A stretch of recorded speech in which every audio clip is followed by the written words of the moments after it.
Welcome, sports fans, to episode number 8 of the Sports Roundtable Trio Edition. I'm your host, Rowdy, joined by my co-host, Big Boy and Coop. How are we doing, boys? Pretty good. Coming off of a pretty big win, K-State, let's get it.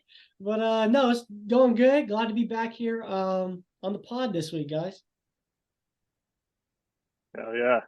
That's what we like to hear right there. We got jam-packed episode tonight. We got a special guest joining us very soon for our Texas rundown. It's going to look a little different tonight. I'm pumped for that. He's going to be joining us here in a couple minutes. We'll introduce him when he joins. We got our interview tonight with Luke Dodds, TCU football player. That'll be coming in hot with their matchup with Texas this weekend, as well as everything else going on in NFL and college football. And then towards the end, we're going to have our special guest picker of the week, Sco, to see if he can take down the crown and become the champion. But with that being said, real quick, let's look at our pick recaps from last week. It was an okay week last week, boys. Rough. We had NCAA. We got Rowdy 6-8-1, Coop 5-9-1, Big Boy 10-4-1, pretty good, and then Rocky 7-7-1. That's my worst college week right there. That is definitely my worst college week, and that was the week that I had the most bets on. So yeah, and then we had NFL 7-7, Coop 7-7, Big Boy 5-9, Rocky guest picker 7-7. Okay. So not too shabby there. But he should be our guest here. Looks like he's joining us now.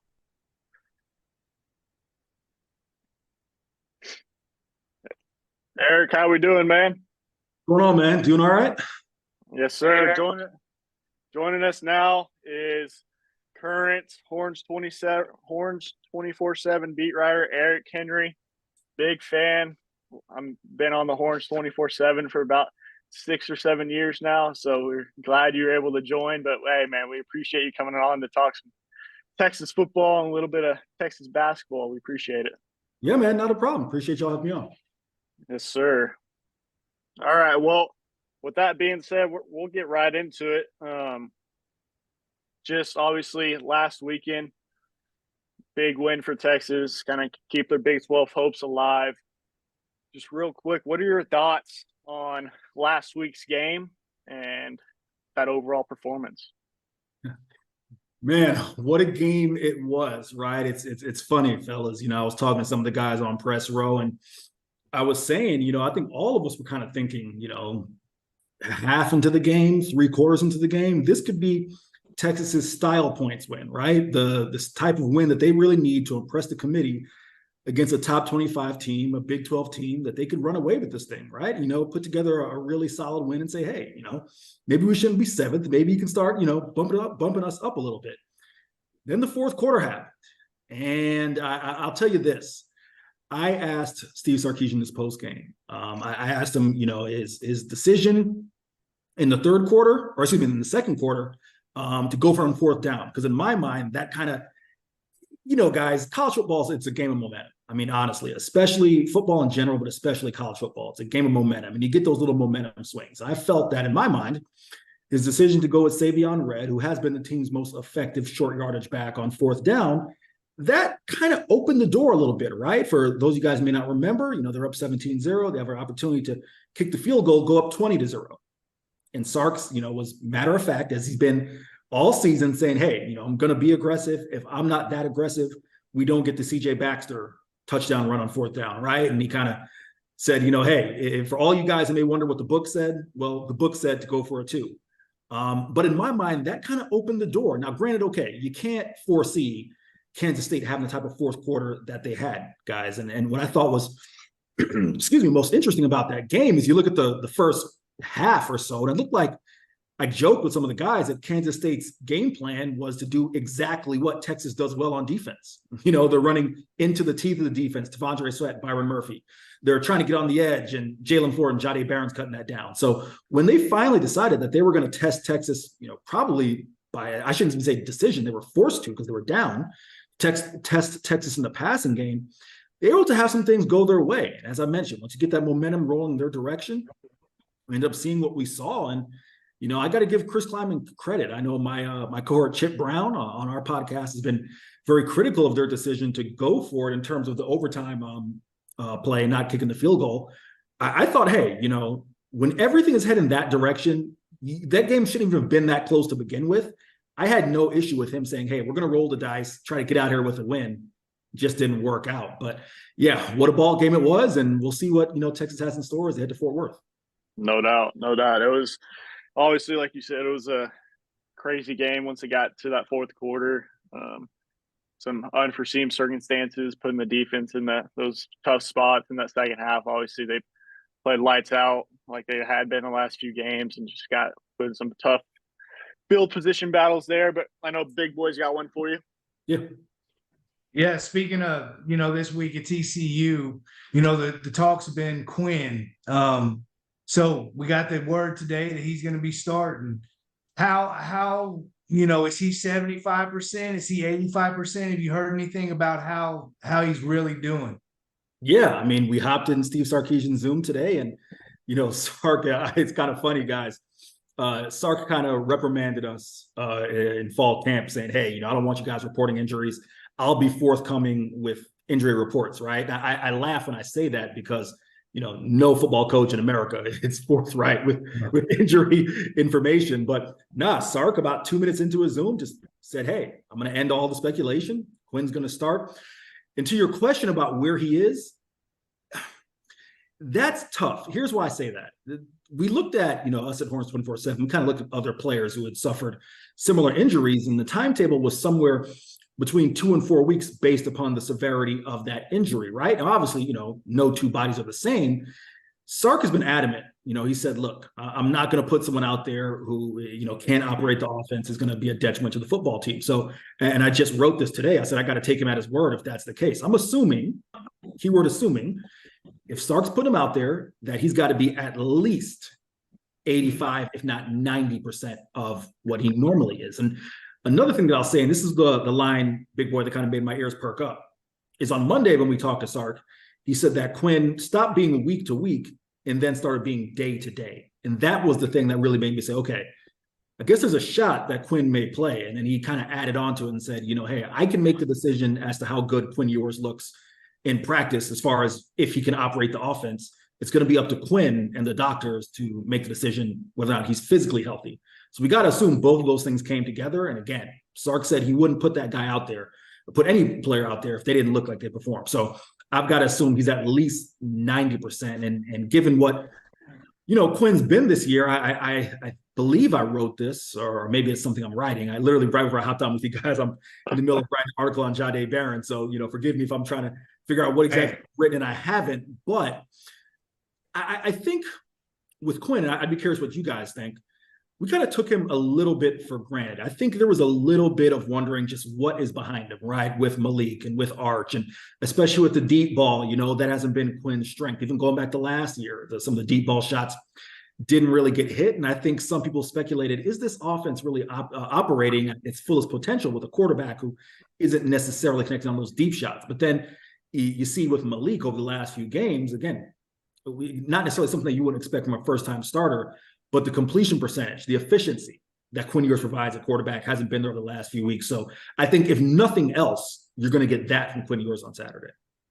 Well, here's the thing on that too. Like, I also think that with Quinn, well, I'll go back with Malik. You saw that you kind of missed the fact that Quinn can hit those up the middle routes and those short routes. You saw Malik miss a bunch of those throws. In the two games that he played, So yeah, Malik has a good deep ball, yada yada yada. Quinn's questionable, right, on the deep ball. He's getting better at it, but you can really see the difference between the two when it comes into that middle game, up the middle type of throws. between the two of them for sure. Oh yeah, I mean, most definitely. And that's the thing, with the young quarterbacks, guys, before I started covering Texas this year, I covered Group of 5 football, Conference USA, the Sun Belt. And I saw a lot of those quarterbacks who, in terms of their physical stature, they looked like Power 5 guys, right? 6'3", 220, 225, probably had a strong arm. But the difference between a quarterback like a Quinn Ewers and some of these guys who may not be as consistent, I think Malik falls in this category. I'm not calling Malik a Group of 5 quarterback. I'm just saying in terms of a young, inexperienced player, it's footwork. Anyone who's played quarterback knows, your feet have to align with where you're looking to throw the football.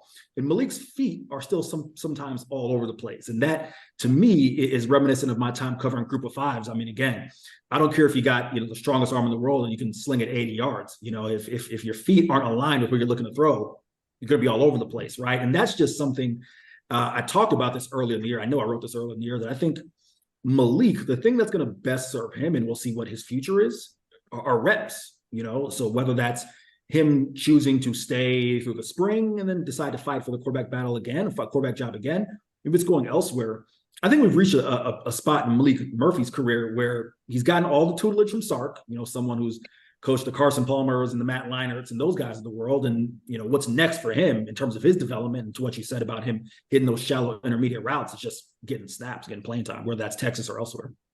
Right. No doubt. I mean, you hit it right on with the footwork. I mean, all off season, all last season. I mean, it was the same thing with Quinn, right? Needed to fix that footwork. Obviously improved drastically this season. But you mentioned Jahade, and we wanted to see what your thoughts were. Last week in that last overtime series, they get down to the goal line, 1st and goal on the 6-yard line. Kansas State got the ball. And they kind of bring in that 3 linebacker look that I know you and Chip mentioned last week about when that happens, the star positions kind of come off the field. Well, we saw that, but he moved over the corner. What are kind of your thoughts on Barron almost playing a little bit more corner with those type of situations? And is that something that you could see coming on as the season keeps going? Listen, like I said, I'm in the middle of writing this piece. Jahdae Barron is one of only 14 defensive players in FBS football who has played a snap on the defensive line. Of course, these dogs are going to start going up. Boy, they get distracted by anything that goes on outside my apartment. But Jahdae's one of 14 players who's played a snap on the defensive line, in the box at linebacker, deep safety, corner, and in the slot. That versatility, it's incredible. And you ask me, do I think that's something you could see more of? Yeah, but situationally. I mean, his value is so immense in the slot, guys. I mean, you guys all watch football, in today's college football, your nickel defense is basically your base nowadays. You're not running a 4-3 base or a 3-4 base. That nickel is your base nowadays. So you're going to need Jahdae Barron on the field, right? In terms of being in the slot. And again, guys, you just go back to the BYU game. He comes off the corner on the blitz. He realizes he's not going to get there in time. So he jumps up, tips Keaton Slovis's pass, which ended up getting picked off. I can't remember if that was Taft's pick or Terrence Brooks, but he makes that play. On the first play of the game, they try to throw a little shallow cross to the tight end. He gets off his block, makes a tackle behind the line of scrimmage. I mean, Jahdae Barron led the team in tackles for loss last year from his slot corner spot. So that just goes to show you the type of impact he can have. So will we see him at corner? I mean, maybe situationally. I mean, we saw the Houston game, right? The last play, the last offensive play for Houston, Jahdae wasn't even supposed to play.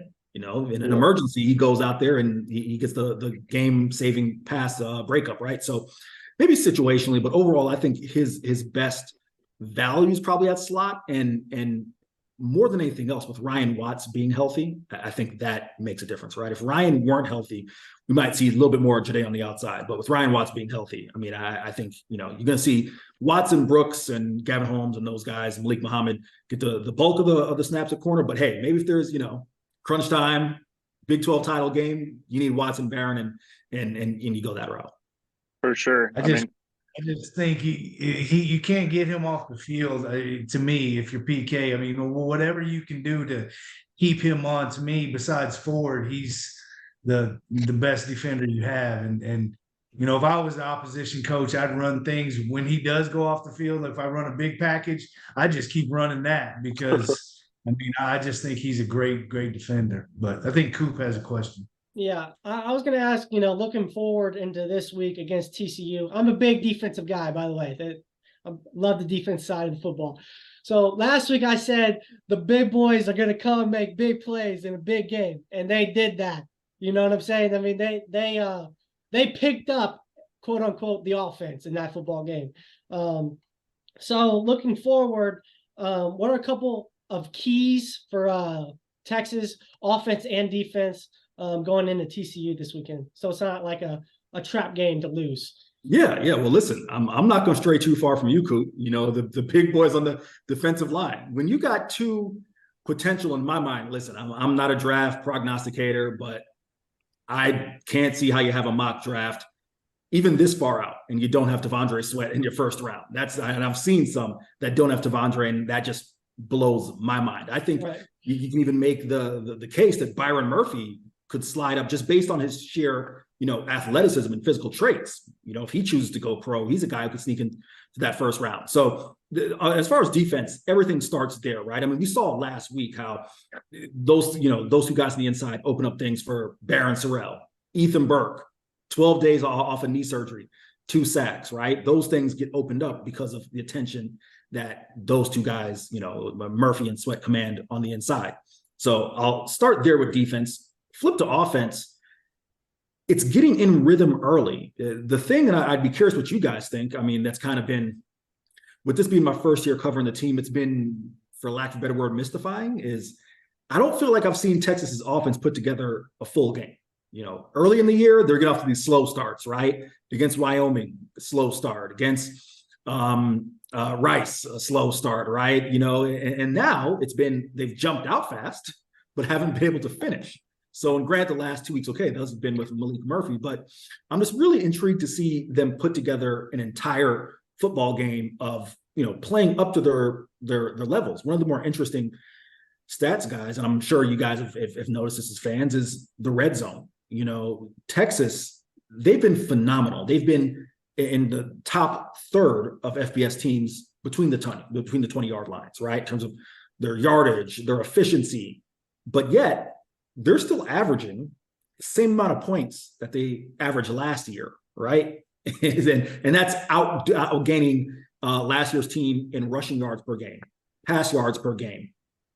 If those statistics line up, right, you're supposed to be somewhere not in the 33, 34 mark where Texas is. They should be in the 40s plus, right? So I just like to see offensively, whether it's getting Jonathan Brooks involved early, and we definitely think that's going to happen, but finding ways to get everyone involved, guys. It feels like, and Steve Sarkisian would probably call this versatility, and he's right. I even wrote that earlier this week that I kind of didn't give him enough credit when he talked about the versatility of this team being able to win different ways. But I want to see a game where JT Sanders, Xavier Worthy, AD Mitchell, Jonathan Brooks all put it together, right? Not it's one guy's week, because we all know that this offense is talented enough to where everyone should be able to eat, and not game to game to game, but like in one game, right? I mean, that's the thing in my mind that separates good offensive teams from great offensive teams, right? Is when you got 2 receivers going for 100 and you got your back going for 150. So in terms of, what I'd like to see in TCU, just the offense put together an entire football game. Right. Jay Witt too. Yeah, Big Boys fan is Jay Witt right there. That's his boy. We've been talking about that we've been Texas fans for a long time. And they've always had talent. So it's about, if you get everyone working together, like you said, during the same game, not, this person has a freaking blowout game and then this person doesn't, but all of them together for sure, like you said. So I think last year the script last year was great in the first quarter, and then we'd be a lead at halftime, then we'd give it up and we'd end up losing the game. It was kind of switched at the beginning of this year when we were finishing strong. We were a third and fourth quarter team, and we were winning at the end of the game and didn't do anything in the first half. So if he could just put that script and what we're doing in the second half, I think they'd be unstoppable. But yeah. Go ahead, Kate. Sorry about that. No, you're good. But with that, like they hit on, as Texas fans, like the last couple of years with Sark, that's been the biggest thing, is arguably besides the Alabama game, like there really hasn't been that complete showing from both sides of the ball, even more the offense. But with that being said, it was funny because we came up with this question a couple of days ago, and Chip actually just had it in his insider today on some draft eligible guys, and I wanted to ask you about it before I even saw what he had to say. But who are just some draft eligible guys this year that could possibly come back for another year that you think should consider coming back, or you kind of already got that feeling like they may be coming back? Okay. I'm going to confess to you here. I haven't had a chance to fully read Chip's Insider because I was working on my story. And then also we had the presser today. We had a hoops presser today. So I haven't had a chance to fully read it. I gave my submission for it. I haven't fully read it. So I may leave someone out who Chip hasn't mentioned. But if you're asking me my opinion, I think the biggest and this could go, I could make the case for him being either way, is Jonathan Brooks. I'm a big believer, guys. Running backs have a shelf life. You only got so many carries. You can only use so many of them in college. The flip side, or the positive thing for JB, is he spent the last few years as a backup, right? So he doesn't have as much tread on his tires. With that being said, guys, I don't know how closely you've looked at the numbers. I mean, I've written this. Jonathan Brooks, his numbers this year are pretty much on par with Bijan Robinson's 2021, and they're starting to get close to Bijan Robinson's 2022. And you wouldn't tell any player of that caliber, okay, you need to return to school, right? So he's one that I can make the case could go, but also, I don't know how much value you place on the running back position nowadays. If he comes back for another season, puts together another night in downtown Austin, we got the fire sirens going on here. If he comes back for another year and puts together another great year, maybe he's, a legit first round back, because we saw where Bijan Robinson was taken, right? So I think with him, it's a matter where you get that evaluation. As I mentioned, Byron Murphy, I can easily see him going because he's a guy who, I don't know if any of you guys have ever stood next to Byron Murphy, ever seen him, but he is just a refrigerator, guys. I mean, he's built like a fridge, and athletically speaking, he's going to test well. He's going to put up, he's considered one of the strongest guys on the team. He's going to put up high 20s, 30 reps on the bench press. He's going to run 4.85, something like that, at 6'1", 305 pounds, right? That in itself can easily get him into the first round. So he's a guy who I look at as kind of an iffy guy. I'll give you another one that I think gets a little questionable is JT Sanders. Brock Bowers is the number one tight end right now. I mean, that he's been that since, seemingly the end of last year. JT's been banged up. And again, that's another guy who athletically, is going to test well.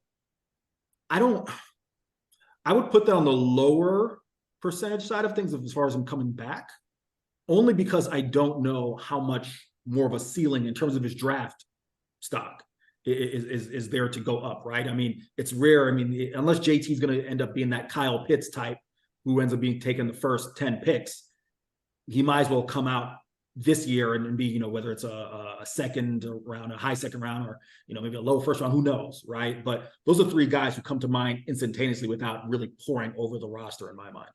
For sure. Yeah, I mean, I think Chip and his article today, which if none of y'all are on Horns 24/7, I mean, there's no one better than the game. And Chip, he's been there forever. And now with Eric, I mean, they always put out some good stuff. But I think Chip mentioned Brooks as well and kind of gave it like that 45% chance that he could see him coming back. So, I mean, there's definitely that. I mean, Byron coming back next year would be obviously massive going into the SEC first year. But with that being said, I know you're also covering some basketball, and we got a couple more questions for you before we let you go. Yeah. But with basketball season just getting started, kind of new roster almost, a couple guys back obviously, but some big transfers in. What are your thoughts on UT's current roster, and kind of what do you think they can really achieve this year with that almost new team? Guys, I really, really think this is going to be a fun season of UT basketball. I mean, to quote Rodney Terry, he's basically said offensively, if his guys do what they're supposed to defensively, lock down, play hard, get a stop, he says he allows them to have the 7 seconds or less offense, where if you do what you're supposed to do, go take the ball at the floor, use those first 7 seconds. If you want to jack up a shot, go for it. And I don't mean jack up a shot, just wildly, but if there's a shot there to be taken, whether it's from a three or otherwise, RT says go for it. And I thought it was most interesting. You talk about kind of the roster turnover from last year. I mean, let's just look at some of the guys. Max Asmus, IT Horton, Zarek Onyema, right? Kendall Weaver. With Asmus and Horton, RT's been adamant that those are two guys who can be elite shooters. And for listeners who may not know, I'm a graduate of UCF. So, IT Horton played at UCF last year. I had a chance to see a lot of him following my nights in terms of basketball. And he's a guy who really is. I mean, this is his fourth school. He's been around, started at, see if I can get it right this time. Started at Delaware, then went to Pitt, then went to UCF, and now is at Texas. He shot pretty much 40% from three the entire way, right? So that's going to be there.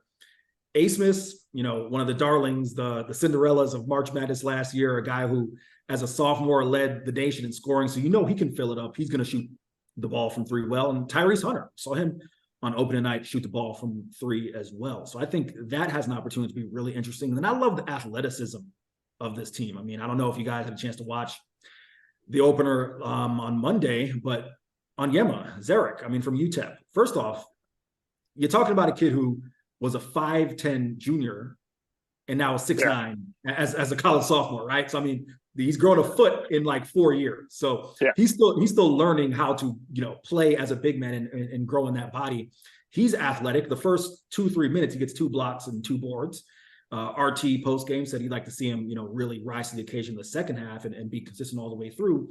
But if you can get that going while Dylan Dessou's getting healthy, and Caden Shedrick is now the big man from Virginia, is getting healthy, and Dylan Mitchell, a guy from my hometown, Tampa, Florida, he's athletic, out there, can jump out the gym. So really, I think this team has a chance to be really fun to watch and a really athletic team, but I think it's going to take them some time to grow into, as you mentioned, playing with all these new guys.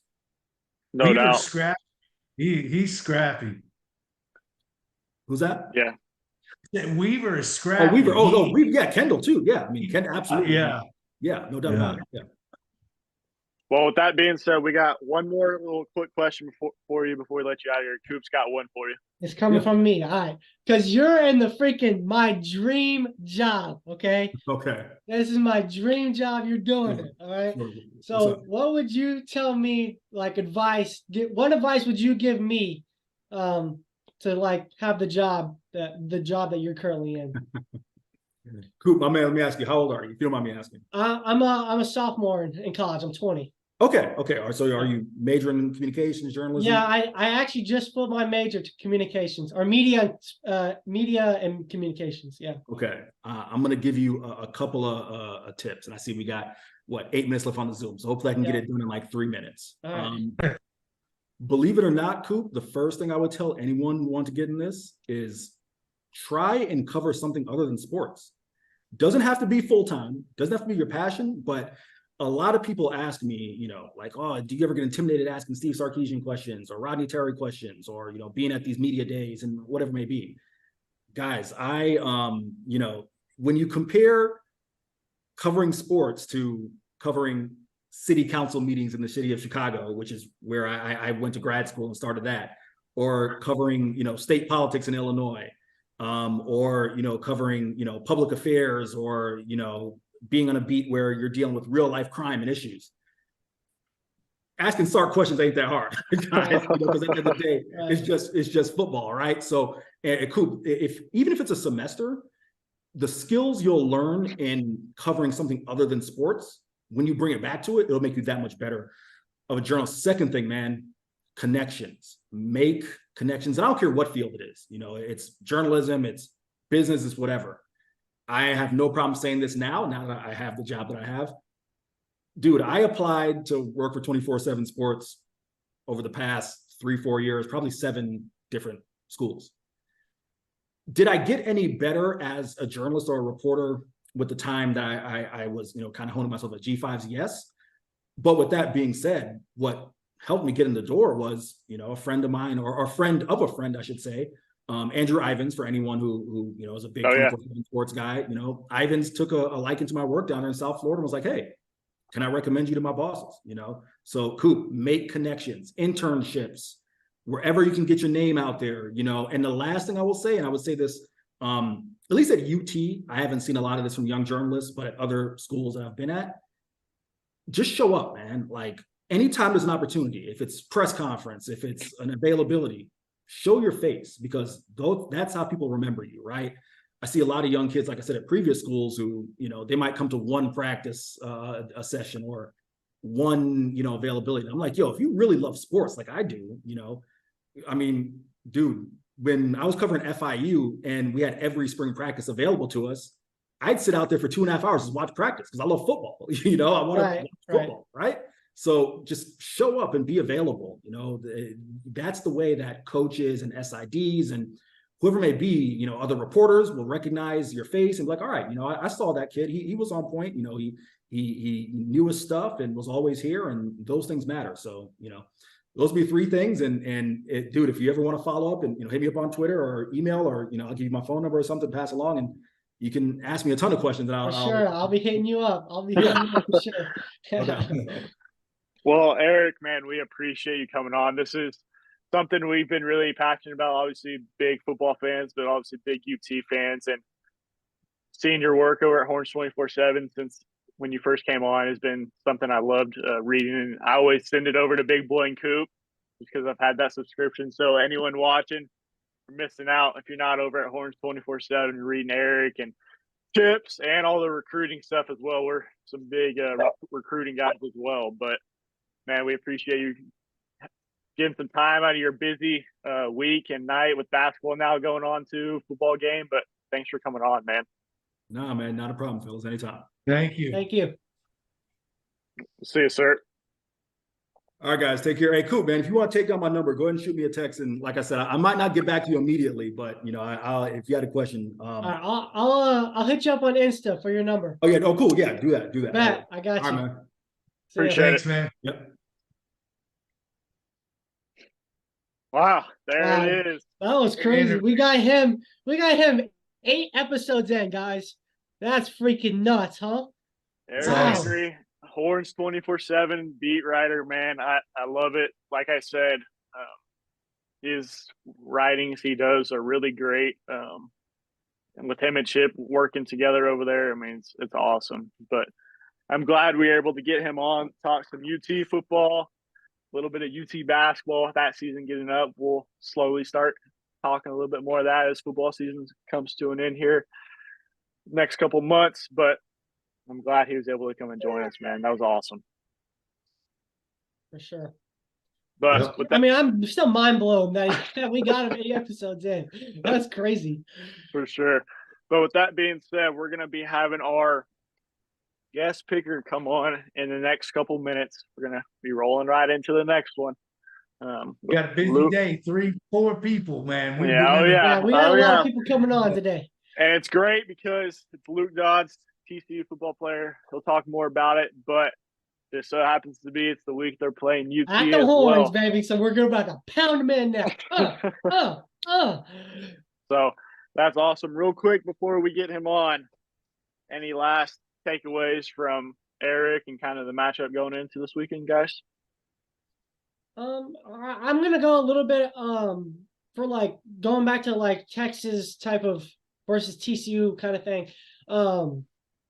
Like we saw last week. I mean, we saw that like I said earlier, the freaking defensive line and the defense really came out to play, and they really picked up that offense last week. That made me feel real good.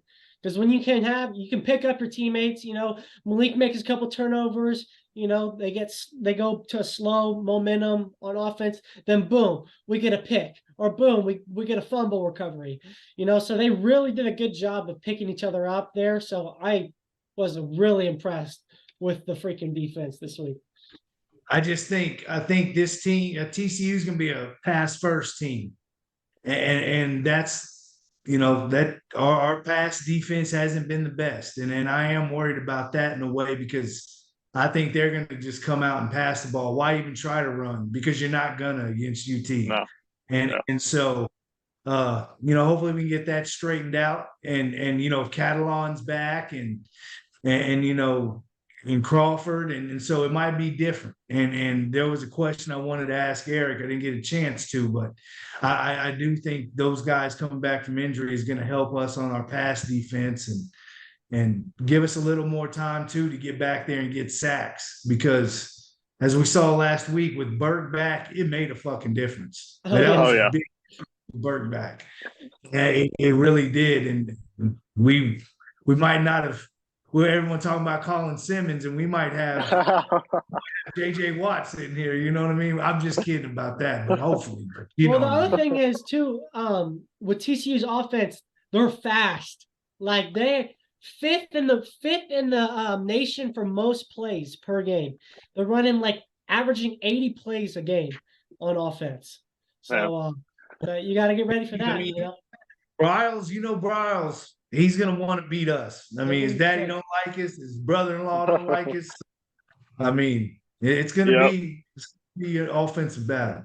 No doubt. Well, with that being said, we're gonna be bringing on our next roundtable chat, kind of get his story, but of course, we're gonna get a little preview of how the TCU side's leaning up to it. So we're gonna be bringing him on right now. All right, joining us now is current TCU football player, past Round Rock High School Dragon, Luke Dodds. How are we doing, my man? What's up? I'm doing good. How are y'all? Doing good. Good. Glad you're able to join us. This is something. Yeah, something we've been looking forward to every week. We had some of your past Round Rock Dragons the last 2 weeks, and Beck and Trey come on, but we'll get right into it. Just real quick, with everyone watching, obviously me and Coop kind of know your story a little bit with going to Round Rock as well, but with everyone else, can you just share a little bit about your football journey from high school now to at TCU?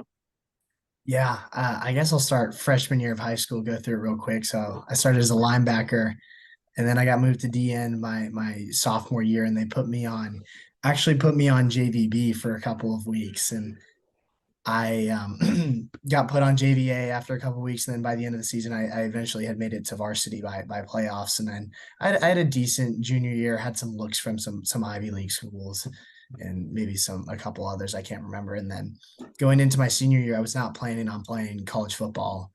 I was gonna enroll as just an enrolled student at some university, and then I ended up having kind of a breakout season. I broke the sack record at Round Rock, and kind of my coming out game, I guess, was Lake Travis, first round of playoffs, and we ended up beating them. I think they were 23 in the country at the time.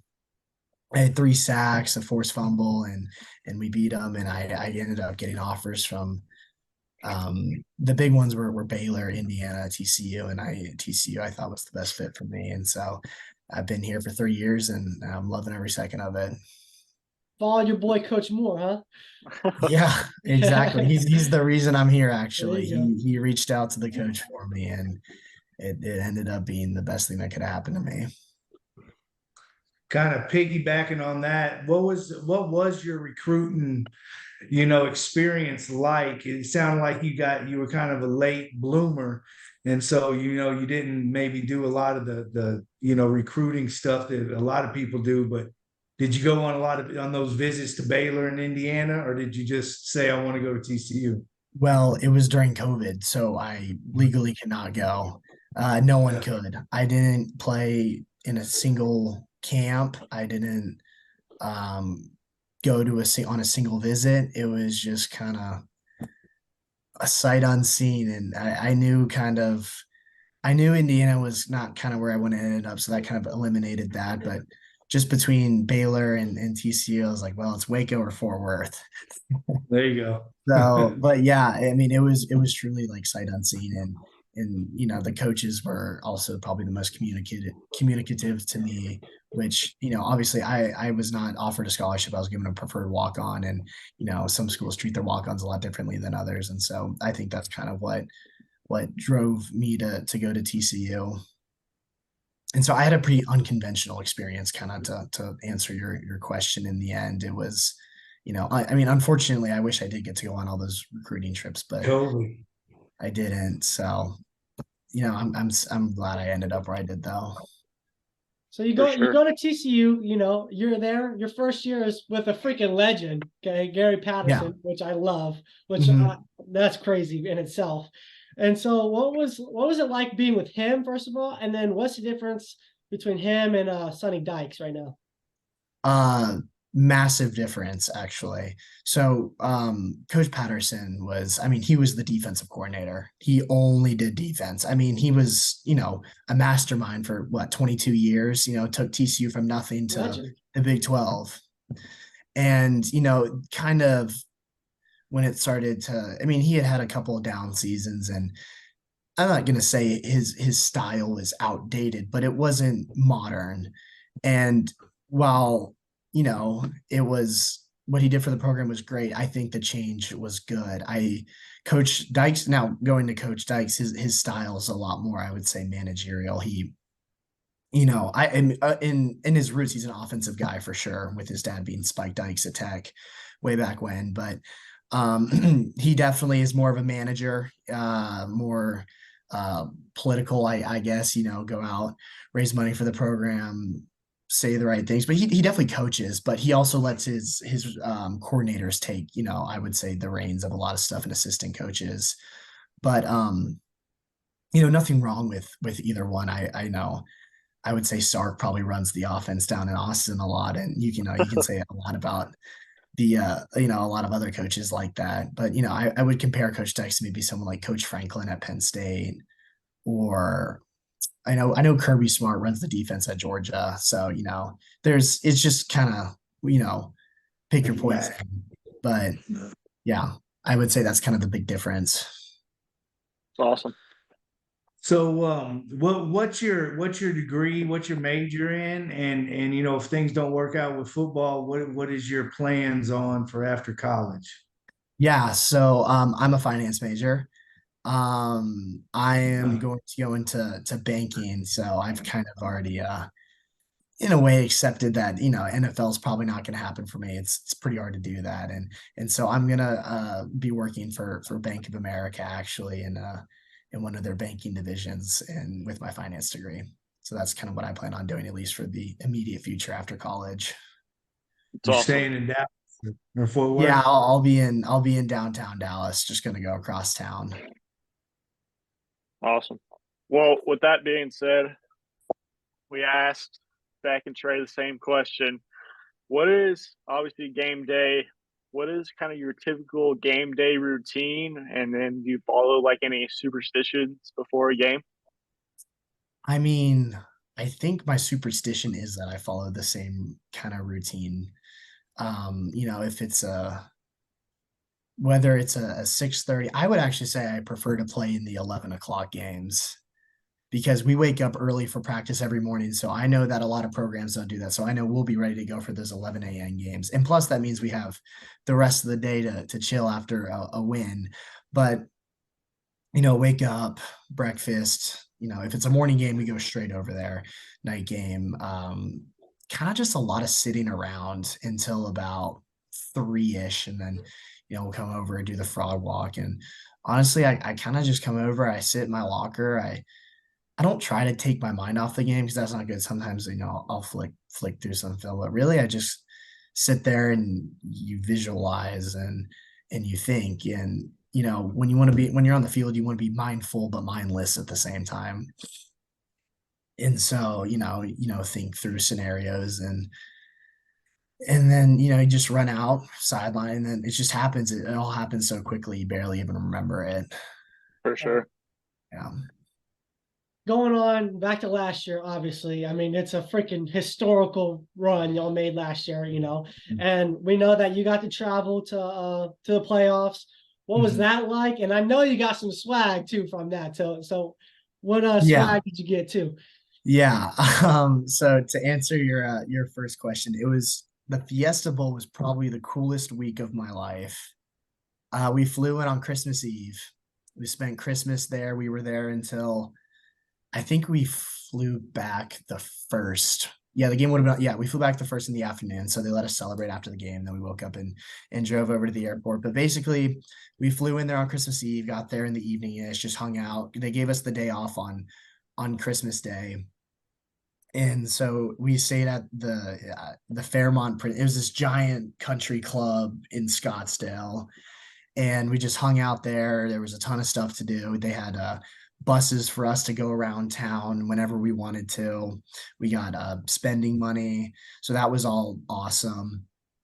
And then the day after that was kind of when all right, playtime's over. It's time to get ready for Michigan. And Michigan didn't come in until I think the 27th. So like 3 days after we did, because I think what coach had told us is that the previous year when they had played in Miami against Georgia, they had left early like we did, but they thought their players were distracted from being there for so long. And so they came later just to practice and I think like 4 days before the game, but we had two like harder, like fully padded practices. I guess that would have been the 26th and 27th. And then leading up to the game, we just essentially did run-throughs and walkthroughs in our spider pads, just these little soft shell pads and no contact, because kind of what we last year, what we built our team on is we're faster than everybody else. And, obviously we don't need to go and be hurting each other 3 days before the game. We would bus over, we practiced at, it was I think called Notre Dame High School. We practiced in their outfield because their football field was turf, and the Arizona Cardinals Stadium was grass. And so we wanted to practice on what we were going to play on. So we practiced in the outfield of a baseball field. Wow. And then, leading up to the game, it was the most running out into that stadium was unbelievable. It was, 50-50 split right down the middle, TCU fans, Michigan fans. And I grew up a massive Penn State fan, so I always hated Michigan. And so beating Michigan was it was an unreal experience. I just remember at the end of the game, I was like, we're going to LA, we're going to the national championship. And I was like, no one gets to do that. And, that turned out to be that. But you know what, as our coach said, I'd rather fail on the biggest stage than watch someone else fail on the biggest stage on the couch. And, as for LA, we flew in probably about 3 or 4 days before the game, and we stayed in downtown, which we couldn't leave the hotel because it wasn't very nice, and it was raining the whole time there. But I mean, it was still a cool experience. And to answer the back half of your question there about all the swag, I mean, I got there you go, championship jersey. There's my above my locker that has my name and stuff on it, and then I got a bunch of other stuff around in my room, like hats, and up here they gave us like watches, and we got sports coats, and it's all, I'm sure you can actually probably see it in my closet. It's just all purple. Here we go. Here it is. Our Christmas gift. There you go. Yes, the frogs. Yes, the frogs. Yes, the frogs. So they gave us a bunch of just t-shirts and stuff in here for our Christmas gift.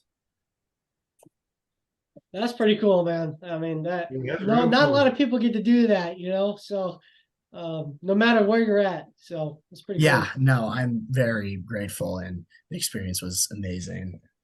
Yeah. That's awesome. Well, did you mention, I can't remember, did you out of high school, did you walk on first at TCU? Yeah, so I was a preferred walk-on, which means out of high school I have a spot on the team, but I'm not on scholarship, rather than having to try out in the spring or whenever the tryouts are. For sure. Yeah, so that's what I thought. I just wanted to make sure before I ask this. What are some maybe like misconceptions people state kind of about like walk-ons at that D1 Power 5 level? Well, I will say misconceptions about walk-ons. Most walk-ons at a Division I level could play most anywhere else outside the Power 5. I would say, I mean, I don't know. I get a feeling that sometimes people think that walk-ons for some reason are just magically got on the team, like walking around campus. Like, no, these kids work hard just because they're not, the best, a 4 or 5 star. They're still significantly better athletes than pretty much anyone else on campus. They also, I would say, we work way harder than honestly anyone else on the team, because it's free labor for a while at least. And you gotta there's a scout team just like in high school, the JV service, the varsity. There's a scout team just like in now we don't have a JV, like everyone's on the same team. You still got to go and service the ones and twos. And even most scholarship players will end up doing that their freshman year, unless they're obviously, which a lot of them, are very good and contribute right away. But a lot of the freshmen don't contribute right away.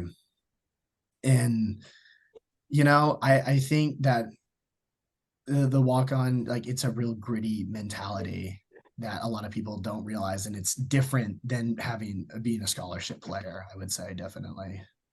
For sure. I mean, that's obviously, I feel like TCU's kind of always been that program, and obviously UT too they're big on their preferred walk-on programs, and it works out for some schools to have that built up, and obviously being a preferred walk-on and being able to make those travels with those experiences. I mean, yeah. At the end of the day, there's no real difference. So, you're on the team, you're doing everything all the scholarship guys do. So there's no difference at the end of the day, like you said. But I think Big Boy's got one for you. Yeah, no, it's very impressive. I don't care if you walk on or whatever, you're playing D1, big time football. Coming to that, you got a big game with UT this weekend. Is there, I know the history and everyone talks about TCU and against Texas, but is there any extra motivation when you play Texas this year or Oklahoma because, they're leaving the Big 12, or just in the past, has there been any extra motivation against UT? I wouldn't say it's verbalized, but it's definitely a feeling, especially this year. We're not, having as good of a season as we like. I think we're a lot more talented than our record reflects. And I think that we think this game is a good opportunity for us to put it together in prime time, ABC 6:30. And really, regardless if it was UT or Oklahoma, you could go down the list, right? We're obviously playing in prime time probably because it is UT, but it's an opportunity to finally put everything together. And it's one thing that coach has definitely said multiple times this week is he's like, I'm just excited for this opportunity that we can finally show the country that, while we're 4-5 right now, that, we have a reason to salvage our season. And this is, a great way to do it this week. Definitely. Awesome. Yeah. Big, hey, and you can put a little damper into UT's season while you're at it and all their hopes of the Big 12 championship. So that's always some extra push for you there, especially having the bragging rights from last year as well. But good luck this weekend in that game. And it'll be a good one to be at home for. Like you said, that prime time game. With that being said, though, we got one more question for you before we let you out of here. Kind of tell us about your favorite football memory so far in your career, maybe at the high school level, college level, or one for each. Well, national championship, that's easy. Right? Yeah, I was about to say, that's kind of a gimme, but I'll do one for both and be specific. I would say definitely my senior season, beating Lake Travis in the first round of the playoffs. I think going into that game, they were 6th in the state, like 23 in the country. And I don't know if any of y'all were at that game, but we kind of dominated the whole game. And it was kind of one of those games where you were just like, I don't know, just there was a feeling like it was foggy. I remember there was fog over the field during the game, and everyone doubted us, but there was no doubt on the team, which for high schoolers, there's a lot different of a mindset for a high schooler between a high schooler and college football player. And so I would say definitely that game, just beating a phenomenal team in the playoffs. And then for college, there's so many, winning, going 12-0, I think we finished the season 13-2. Obviously just the season as a whole, never losing a regular season game was awesome. And, a lot of those games we were down, and, I guess I'll pick a game from the regular season. It was Oklahoma State. They were number 8. I think we were like 14 at the time, and we were down a good bit at halftime, come back, win in overtime, and they rushed the field. And having the field rush is probably one of the coolest experiences because everyone's jumping up and down, and then obviously you get to the postseason and just beating Michigan in a shootout of a game, and everyone's expecting you to lose. No one says you're supposed to be there. The only people who thought we were supposed to be there was us, and I know we went out and improved it in that game. And just all the memories I had with my teammates, and just I can remember the crowd noise, and just knowing I get to experience that is we played there's probably 20 million people watching on TV. That's crazy. And I know that's something I'll always remember, and my family will. For sure, man. I can't imagine having a chance to be there, especially on that field. I'm sure there's a couple moments there. It's just straight blackout. Don't even remember, just because that, like you said, that was such a shootout of a game, so much back and forth. But it was an awesome one to watch. But we appreciate you coming on, man. Good luck this weekend and the rest of your season and the rest of your college career. You still got a couple more seasons, but we appreciate you coming on, man. Yeah, awesome. Thank you for having me. Good luck this season, man. All right, thank you. Yeah. We'll see you, man. All right, Thank you. see y'all. Have a good one. Yep. You too. All right, there it is. Luke Dodds, TCU football player, right here on the RoundTable chat before that matchup against UT. I swear, every kid y'all bring on here is like he's the next damn president or something. They're all smart. Hey, listen, he said he got the sack record his senior year. You know who he beat out for his senior year sack record? James Lynch. Plays in the NFL right now. Wow. Yep. Yeah, I can't imagine that playoff experience. Especially being a preferred walk-on and proving your way to, because obviously I doubt every single one got to go travel. So being able to prove your way to go travel with the squad and be there Christmas Eve, and that's something you're never going to forget. And that's one of those seasons, like you said, like a bunch of close wins, a bunch of comeback wins. We kind of referenced it earlier in the week after this win from UT this past weekend. It's kind of smelling like a little same situation. TCU had a bunch of those little comeback close wins that UT's just been chugging away doing the same thing. I don't know which one I'm more jealous about, him going to the playoffs or him getting coached by Gary Patterson. I don't know.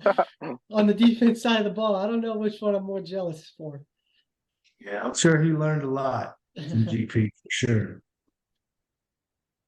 Yeah, no doubt. But that being said, Kobe's Locks is going to be joining us any second now. Ready to see what he's got to say, what locks he's got for us. I know last weekend, I don't think it was too hot for him, so it was a little change.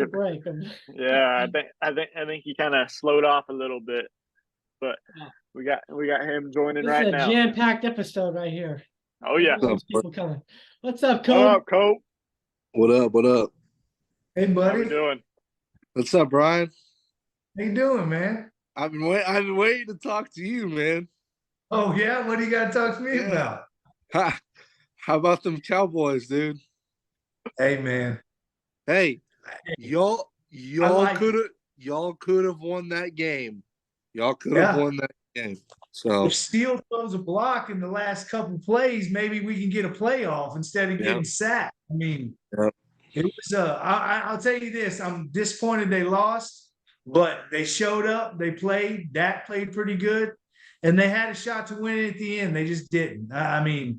this shit was crazy there, huh? How he threw it, that dude. He threw it and he caught it, dude. I almost shit my pants. I was like, "Oh my god!" Where was the guy who was coming for the pitch? That's what. Where was he? Right. Pitching. But even before that, you can't give up that sack. That just. Oh, dude, wasn't it back-to-back sacks or? Yes. Yeah, huge. So huge, massive. Well, we were before you. I was about to say, Cole got to see the best rookie quarterback ever play this past weekend. How about the boys? That game, right? Yes, sir. Front row. I did see your seats, man. That's kind of who do you know, man? Man, the right tackle for the team, he actually tweeted out some like trivia question, and I think I was the first one. I don't know if I was the first one to answer. I was the first one to answer it correctly. So I got 2 tickets from him, and the best seats I've ever had, dude, to the best game I've ever freaking been to. Yeah, that was a sweet game. Dude, I've been to a lot of Texans games. That was the best one, and honestly, maybe the loudest. Like really? It was rocking, dude. It's surprising. That's good to hear, Cole. That's good to hear. Yeah. Hey, they love CJ, man. I think y'all got something there. Oh, dude, he's the stud. What, Kai? I know. Well, well, with that being said, we know we got your special Kobe's locks of the weekend. We mentioned it earlier before you got on. Not too hot of a weekend for you compared to the last few. Hold on. So when I go 7-1 for 2 straight weekends, it's not a peep of it. But as soon as I'm cold, it's the talk of the town, huh? Yep. But it's a bounce back weekend for you. I feel it. What do you got for us starting off with these NFL? Man, I love the Patriots here, dude. I don't really understand how they're dogs against the Colts. I don't think the Patriots are good, but I think they're better than the Colts. There's talk about old Bill getting fired or something, blah, blah, blah. I don't see that. Dude, I don't see that shit happen. Watch. He's going to shut everyone up. Patriots are about to win like 27-0. Or just, I think they beat the shit out of the Colts. And I don't know if it's at the Colts or at the Pats. Either way, man. It's in no, it's in like Germany or some shit. Oh yeah, right. It's the international game. Right. Which, if there's a team that has international fans, you would think it's probably the Patriots. So I'll them home team here. Chargers +3, man. I just think I don't have a problem with the Lions. I don't have a problem. See my boy, man. Let me see Bam Bam. Hey, look, Papa. He's pissed.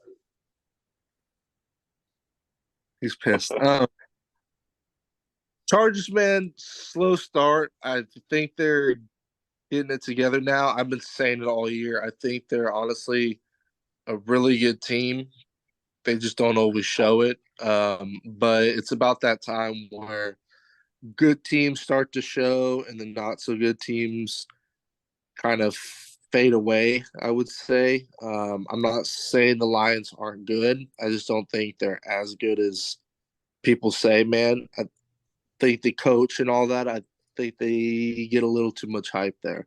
I'll take the Chargers at home, I believe. Yeah. Vikings +3. I saw +4, and then I saw +4.5 a couple like I don't know. I saw 3 at first though. I'm just gonna keep riding with Josh Dobbs, man. He's I was saying I think that's one of the most impressive things I've ever seen, dude. He had never taken a snap with the center. He didn't know the plays. He didn't even know his players' names. Dude, it was insane. And then he comes in and he goes like 20 for 28 with like 300 yards, 2 touchdowns, and he leads his team back. I'm riding with Josh Dobbs. I don't know where this is coming from, but I'll take the Vikings there. I think it's going to be tough. I don't know if they win, man, but I like the +3. I think it's going to be really close. think the Saints defense is really good, and their offense is actually playing pretty good right now. And the Vikings, if I'm not mistaken, their pass defense isn't all that, dude. And the Saints have thrown for like 300 plus the last 4 games, maybe. So that's gonna be tough on the Vikings there. But All I'll that take magic comes to an end. Yeah, that was a great story last week. Not this week. I don't That's know. what It was impressive, dude. it was very impressive. And Atlanta's I don't know if I would say Atlanta's a good team, but they're a pretty solid team. So if you're gonna come back on them, and then I like the Jets a lot here, dude. Their defense is legit. They just I kind of understand the hype around Las Vegas with that new coach. And honestly, that quarterback actually looks pretty good. He was what, like a 6th-round pick or something? He for Vegas, he's looking pretty good, but I'll still take the Jets there. The Jets, it just seems like this is going to be a game where they kind of give the Raiders problems on offense, and I think the Jets offense might pick it up. I don't think the Raiders can really stop the run, and if the Jets can run the ball here, watch out there, because I just don't think the Raiders are good. I just think they're getting a lot of hype right now, and yeah. The Jets' offense is bad. I mean, the quarterback is bad. The quarterbacks, everybody else is pretty good, but the Raiders, okay, that is a good point. But I will say this: I saw their head coach saying something. I don't know what it was, but like a talk show host asked him like why he still has that QB in and all this, and he's just kind of said something that's a little like eye-opening, maybe. Like, I think this might be the week I think Mike White is their backup quarterback, and he came in. He what? He was last year. I don't know if he still there. I'm pretty sure, but he's better than Zach Wilson, so I don't understand that. Like he's actually pretty good. Cougar Hunter, man, who knows? We'll see what he does. Right. Yeah, man. I just think they give Las Vegas problems there. And Vegas, their defense, it's not too good. Which I get the Jets offense struggles, but still, man. If the Jets offense is gonna break out, it'll be here. And yeah. For pro, I think that's it, right? Yeah. Yep. Now on to the college level. Man, I know y'all are probably jumping on this play too, which scares. I know Cade is, which it scares me, man. But I like UCF here, dude. I don't know how they're only 2.5-point dogs. I mean, they're what, 4 and 5 or 6 or something. Yep. Oklahoma State is coming off of a massive win against OU, and it's only 2.5. I don't know, man. I'm taking UCF there. Tulsa. I know y'all don't want to hear these small school games, blah, blah, blah. I'm taking Tulsa, man, plus 23.5. Every time I see a Tulane game, when they're massive favorites, they shit the bed every single time. Bet Tulsa. Iowa, I'm taking my boys. They're just the better overall team. I mean, I think. Huh? I think that's a good pick. I like that one too. Yeah. Line kind of scares me a little bit, but still.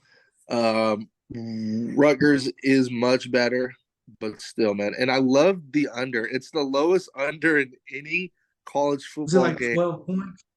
ever, dude. It's It was 20. 19. Yeah. Love the under. And it will probably hit too. Watch. 19. Last No. weekend was not. No, last weekend's game was 19, and the total was 10-7. No, it wasn't 19. It was Yeah. it was 29, I think. No, last weekend's game, I promise, was No, it 19. wasn't. Well, either way. Either way, it's below 20. So Yeah. And Hawkeyes, I like that. It's gonna be like a 6-3. So go 28 Hawkeyes. and a half. 28 and a half on my bookie. There's no last weekend's game, not this weekend. Last weekend's was 29. I promise you, dude. And for a bonus pick, man, I like Purdue a lot, man. They're 2-7 and they're playing at home.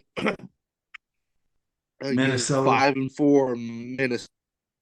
And I see some lines they're favorites. It's just freaking crazy, dude. So I'll take Purdue there. And I have another bonus one just because I love this pick so much, guys. I'm sorry. Virginia Tech was 1.5 dogs. Okay. And they're not good. Now they're minus 2.5 point favorites against Boston College, who's 6-3. Clearly a much better team. How is Virginia Tech is 4-5? How are they 2.5 point? And why did the line flip? Someone knows something, some type of suspension. There's something brewing. I'm telling you, boys. Virginia Tech, hammer it. And my last pick of the night, I've been shaking, dude, because I love this pick so much. I've been thinking about it all week. So UFC, this is UFC 295. It's a huge card. The last two fights, both fights, everyone in that fight is a fucking killer. Like, all of these dudes are killers. There's one fight that's a championship fight, and if I'm not mistaken, the other one is two as well. Okay. Heavyweight and then light heavyweight, I think. Okay. If you parlay those two fights to go the full distance, so both fights go all 5 rounds, which it's a long shot because all these dudes are killing. But in fights like these, when it's two dudes who are just scary, it's like slow pace and they're like not really. So, geez, I'm sorry. If you parlay those last two fights, you'll get plus 2,100 odds. And I'm telling you, boys, I have a good feeling about it. I'm on it. I have a good feeling about it, man. I watch out for these strange picks, blah, blah, blah. I love this one a lot because both fights, you're expecting someone to get knocked the fuck out. But all these dudes are really good, man. So it's kind of slow pace. Yeah. Watch both fights, go the distance, plus 2,100. There it is. Kobe's locks of the weekend. We appreciate you coming on. We got our guest. We got our guest picker of the week coming up in a couple seconds. So we appreciate you coming on and good luck on the picks. Appreciate it. See y'all, boys. Take it easy, man. Yes, sir. All right, that was Kobe's lock of the weekend. Coming up, we got Sko for our guest picker of the week. All right, joining us now. Yo. What up, Sko? What's up, Sko? What's up, man? Guest up, picker of the week. Go. Belling. We got the repping that Dripping Springs. The hat's pretty clean. Hell yeah. It is. Yeah, it's hard to keep it clean so white. I bet. Is football still going? Playoffs? Oh yeah. So round one tomorrow. got Mr. Ridge, who just took down Round Rock last week. So I watched that game. I watched it. so did I, because we wanted Round Rock to lose, so Vandergrift would go to big school. We don't have to play them in the 4th round. Yeah. That's clutch. Well, we're glad you were able to come on for our guest picker. We've been doing it every week. We got NCAA record is Jinx at 12-3, and then we got Kobe for NFL at 11-4. But with that being, Jenks got lucky. Yeah. He was picking, and we were like, "What is he doing?" And then, of course. But with that being said, we'll start off with college right here on the screen for you, and we'll start with that Texas game and work our way down. So first game, we got Texas -10 against TCU. I pick on the spread, right? Yep. Okay. Oh, we'll go the Horns all day. I'm a Cooper like that. All right. Hell yeah. Ewers back this week, right? So. Yep. Just got announced coming back today. So. TCU sucks. Should be good. All right. Second game, we got Michigan -4.5 versus Penn State. Penn State's at home. I think Michigan probably wins the game, but it's going to be by 3, so I'll take Penn State. I like it. I don't know why they're not making that a wideout game, but they should be. All right. Next, we got Alabama -10.5 versus Kentucky. Take Kentucky in that one at home. Alabama probably still wins, but it's closer than 10, closer than 11. All right. Then you got Arizona -10.5 versus Colorado. Take prime time at home, covering that spread. Got to. Is Sanders is what's his name playing for Colorado? Is he hurt still? The guy that plays both ways. No, Travis Hunter? No, he's back. Travis, he's back. Yeah, he's back. They're for sure. Colorado. All right. Then the next one we got Miami +14 versus. Well, as a Longhorn, we need Florida State to be losing these games, but I think Florida State probably rolls in that one, so I'll take Florida State. All right. Next, we got big Pac-12 matchup for the Horns too. We got Utah +9.5 versus Washington. Well, I still think it's going to come down to Washington and Oregon again, but that's a big number. Utah's pretty good, so I'm going to take Utah. Cover that. All right. Perfect. And we got Tennessee -1 at Missouri. Ooh, I'm Missouri. That's a pick 'em. Take the home team. Yep. All day. All right, got a big SEC matchup. Oh, Ole Miss +10.5 versus Georgia. Well, that would be huge for the Horns too. Now, Georgia probably wins, but Ole Miss is going to cover. A lot of points for Ole Miss. It is. Ole Miss is good. That's going to be it's going to be a dogfight. Yeah, they are. All right, then we got West Virginia +13 versus OU. In the land where you're living right now. Yep. Boomer Sooner land. West Virginia is so bad. So I think I'll take Oklahoma. Oklahoma for sure. Even though they got rolled by the Pokes last week. So. Yep, they did. All right, we got Florida +13.5 versus LSU. LSU at home. They coming off that loss to Alabama. It's a lot closer than it looked last week, but than the score said. We watched most of that game. I think LSU is a lot better than Florida. So I'll take LSU in the points there. For sure. All right, then we got Mississippi State +18.5 versus A&M. It's a big number, even though I hate the Aggies.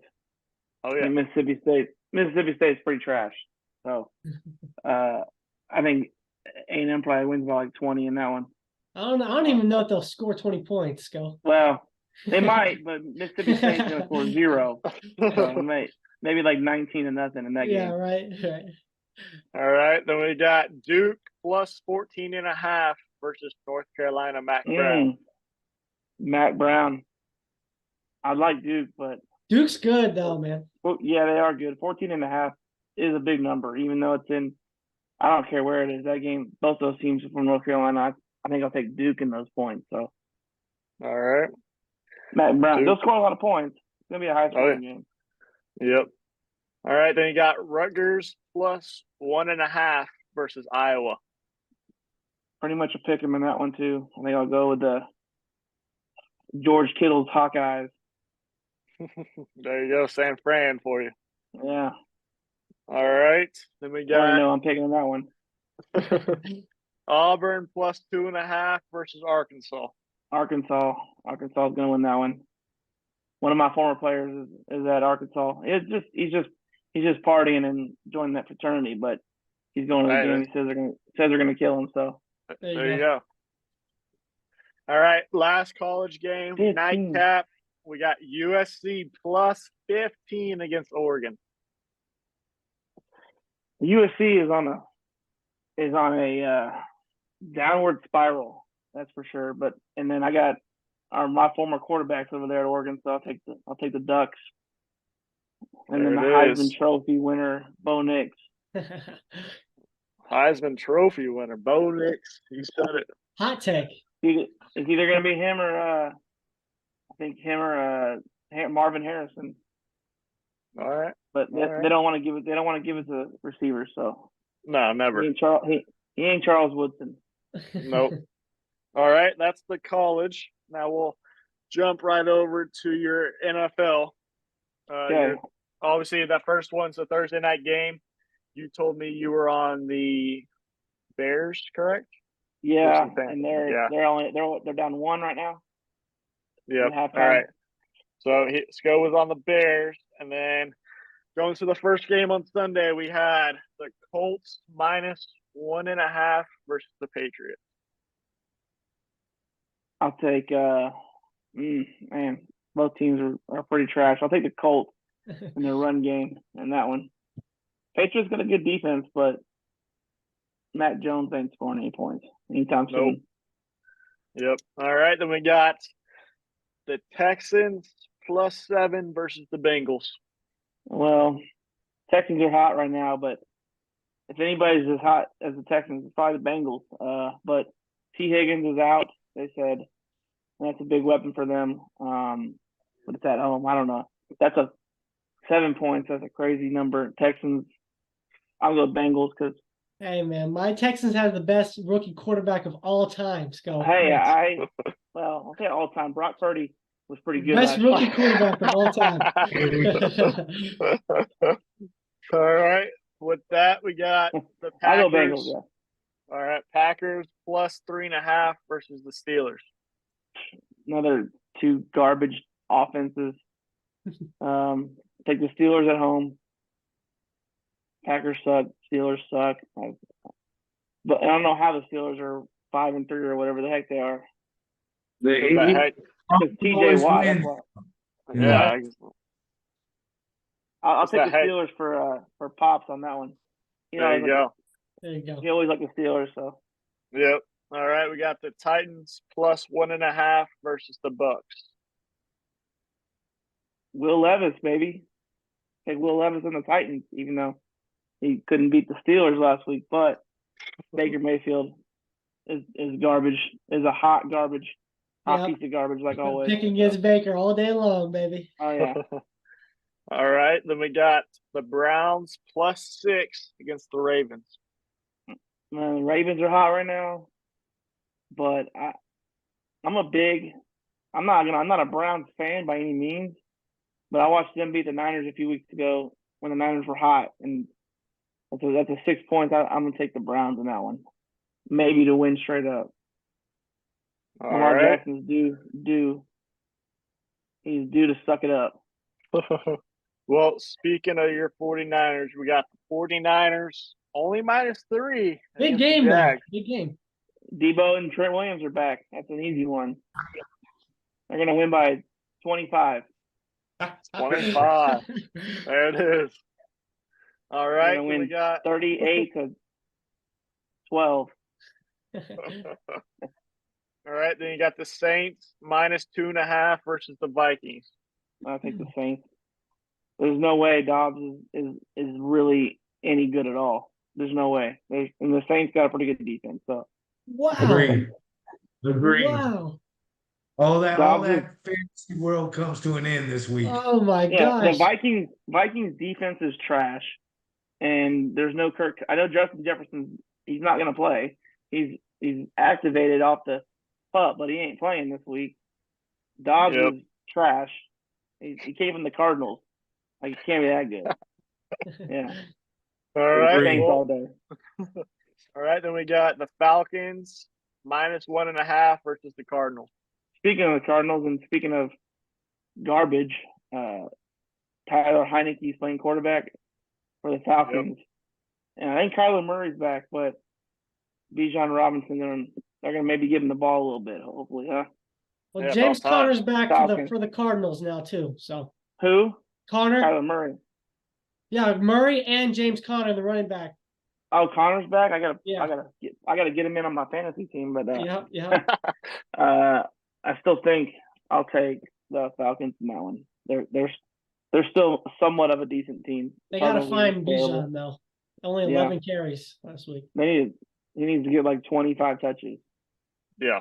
All right. Then we got Lions -3 versus the Chargers. Well, everybody's been hot on the Lions all year, and I still don't think they're that good. They're decent, but I'm not buying it. I think the Chargers they played well last week. I'll take them. Take the Chargers. Eckler and Herbert playing pretty well. All right. Then we got the Giants plus a whooping 16 points against the Cowboys. Jeez. Cowboys suck. Giants suck. Giants are probably the worst team in the NFL though. So, Cowboys probably win this game by 35 though. I think so. All right, I hate them. Cowboys it is. All right, then we got Commanders +6.5 versus the Seahawks. Well, Seahawks again, another overrated team. They got destroyed by like 30 last week, I think, by the Ravens.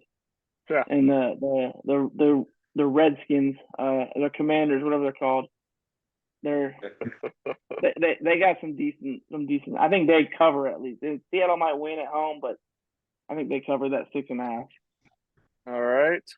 Then the Sunday night action, we got a barn burner. Another freaking dumpster fire. Jets -1.5 against the Raiders. Well, Garrett Wilson's again another hot piece of garbage. And what O'Connell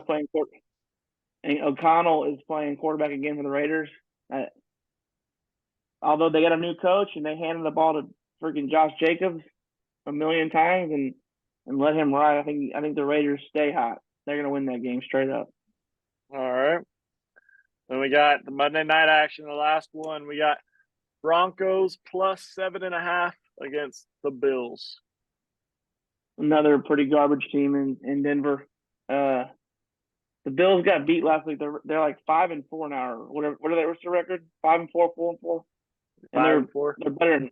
Yeah, they're better than that. I think that the Bills probably are a little pissed off, and they're probably going to win that game by. What to 20. say? Pick the Bills for your mom. Let's go. Come on. Yeah, I mean, I got to beat my mom in fantasy. I'm not worried about the Bills right now, but the Bills probably win by 24 this week. I bet they're going to score 70 like the Dolphins did on that stupid Broncos team.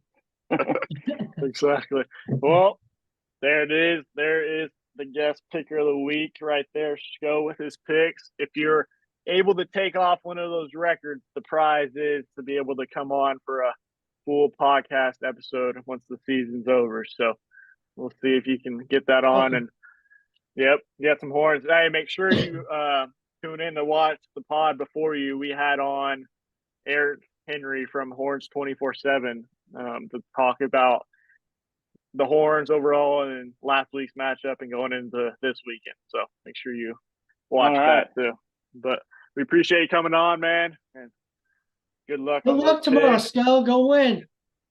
Yeah, well, we should again. You want to talk about spread? We'll probably take this to Ridge by 50 tomorrow. So go get that done. Go get that done. All right, thank y'all, man. We'll see y'all later. See ya. Yes, sir.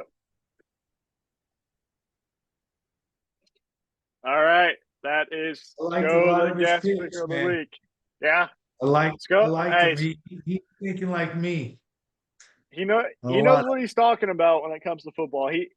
That was probably I think first time I got into fantasy was with him in that league with him and his mom and a bunch of their family friends. So it's still in it today. So, but that is This running back from Virginia, man, he might have broke his neck. It's pretty bad. Damn. He was a running back. Well, sorry to bring down the podcast. Sorry, gosh, we're on a high, and then sorry about that. Yeah, my bad. I don't know. Well, with that being said, we had to skip over our top 10 college earlier, so let's jump into that real quick. Yours is the same? I got some movement. Mine's pretty much the same too, except Oklahoma's out and Ole Miss is in at 10. Yeah. I got Ole Miss at 10, Penn State at 9, and everything else is the same. Yeah, mine's the same as last week, except OU out, Ole Miss. It don't make it 3 weeks, it'll matter. Everything's gonna play itself out, man. Hey, the playoff, or not the playoff show, I guess, ESPN by Reese Davis and whoever else is on there, and they were kind of pissed off about they all kind of did. They were all kind of pissed, like they're doing Ohio State by their resume with number 1, but then they're doing the eye test, and for everyone else, they all think that Texas should be ahead of Oregon, and maybe even Bama be ahead of Oregon. Well, so. listen, but that's probably just because he he wants Bama to be like, hey, we lost to Texas and they're great. But he was defending Texas big time. Texas just needs to worry about. We've been talking about it game by game, week by week. If they go and do what they're supposed to do each week, they're gonna have a chance, I think, to go. It'll all work itself out. All these somebody's gonna take a loss like this unexpected. Somebody's gonna take. It might start with this week here in Georgia. Maybe. It'll be tough, though. Well, with that said, here are our picks for this weekend. Coop, who you got for your locks? Oh, my locks here. I'm gonna go like I said earlier. I got Missouri with the points, and they might pull up that upset against them dogs. Yeah, they might freaking do it. I mean, Ole Miss, not Missouri. I'm sorry. Yeah, Ole Miss. I was looking at the Missouri game. Sorry. Missouri got their ass beat by Georgia. Yeah. That's why I had to pull it up. Sorry.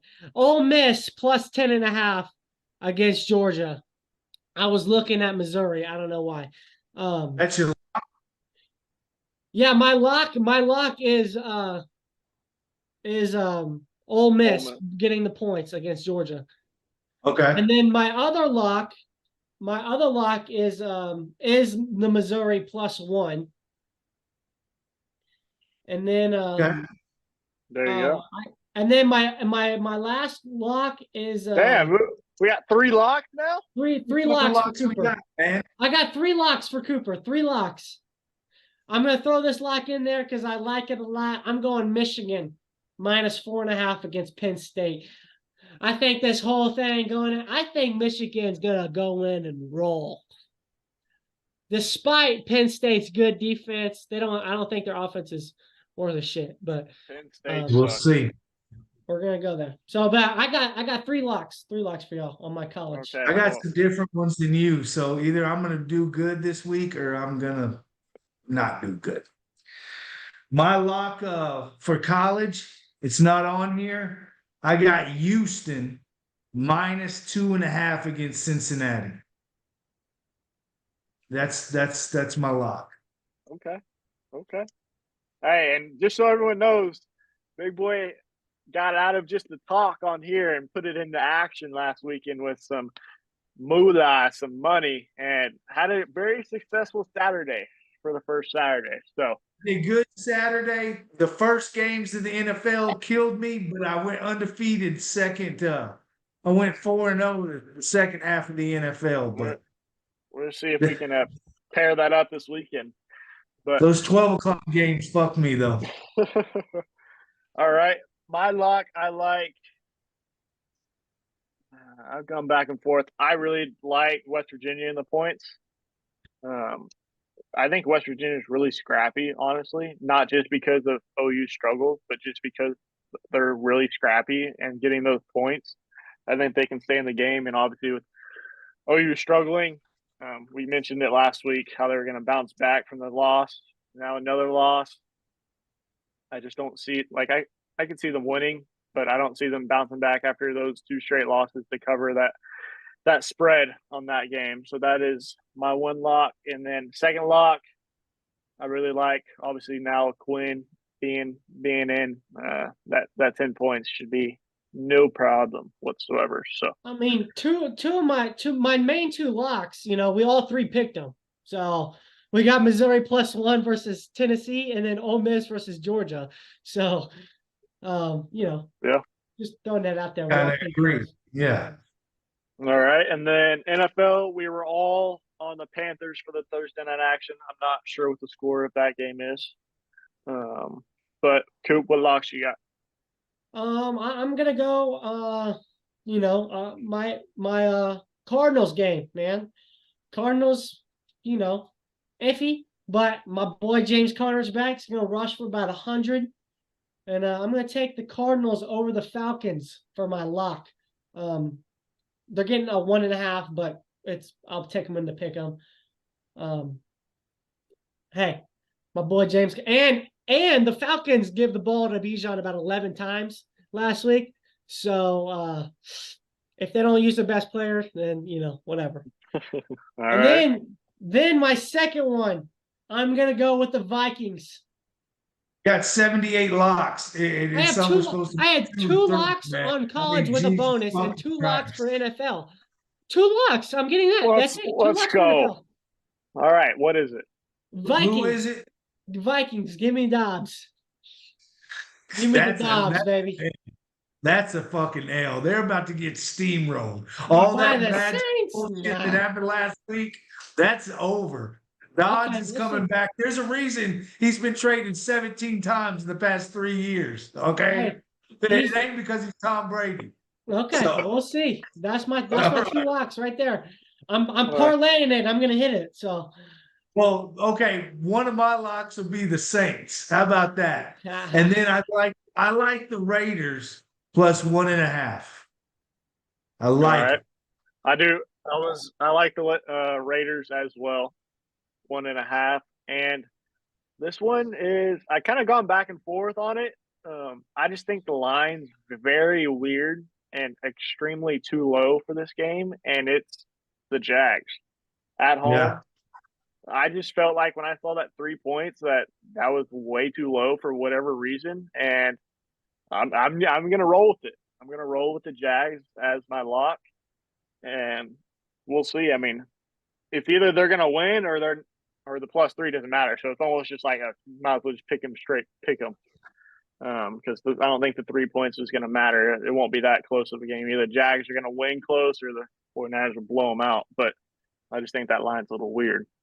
Big boy, I just noticed you picked the Giants over your boys. Is that because of the spread there or what? Yeah, the spread's big.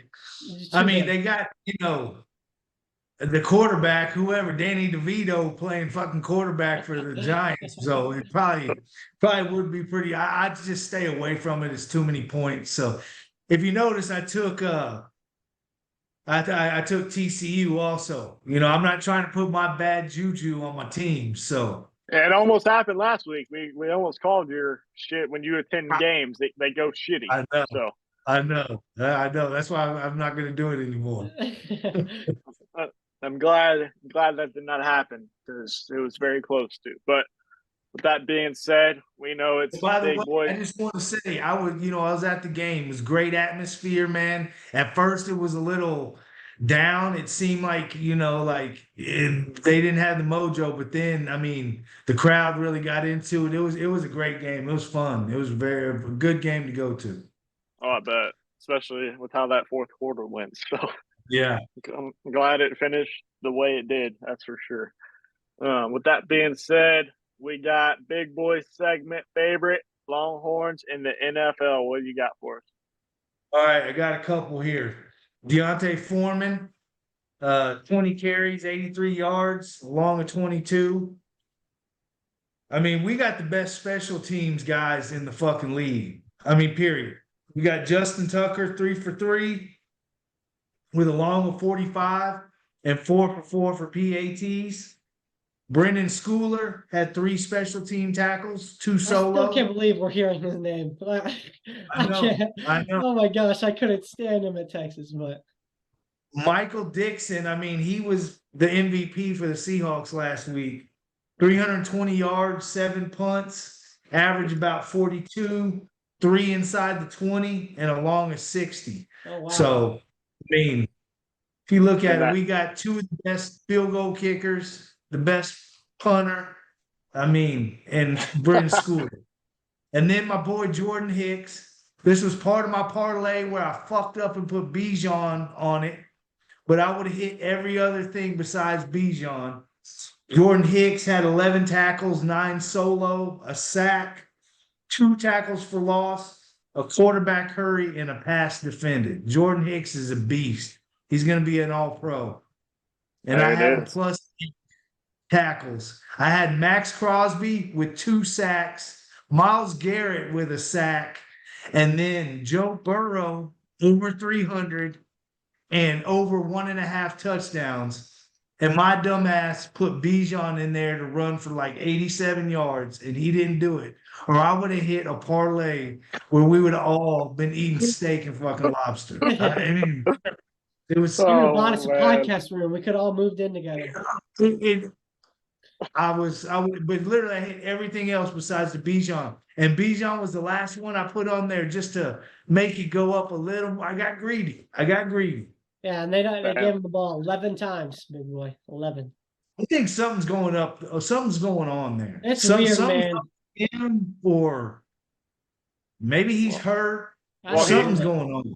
I mean, Arthur Smith said this week that he's almost sometimes more effective off the ball because there's so much attention to him. It's like he's fucking calling NBA plays or some shit over there. Like, give him the damn ball. Just hand the ball. I mean, out. and that's why they have a losing record. So. I really think something's wrong with him. I think he got concussed or something when he had that headache, and they're trying like not to something. It's weird. Yeah, it is. Well, those are the Longhorns in the NFL, and we got a couple more minutes before we wrap up this jam-packed episode. It has been loaded with stuff, but it's not done yet. We got some little topics. I want to go first with NCAA real quick before we hit the NFL. I know we got some NFL ones. What do we think with Quinn being back, that how much that really changes for the team? Well, I was high on Malik, and we talked about this past week, but I was high on Malik. You know, I thought Malik was a great backup quarterback. But like we talked with Eric about it, you know, you just know, like, yes, we had confidence in Malik to get the job done, and he won 2 games, you know, as a backup quarterback. But you're just more confident, you know. I feel like Quinn is the leader of the team.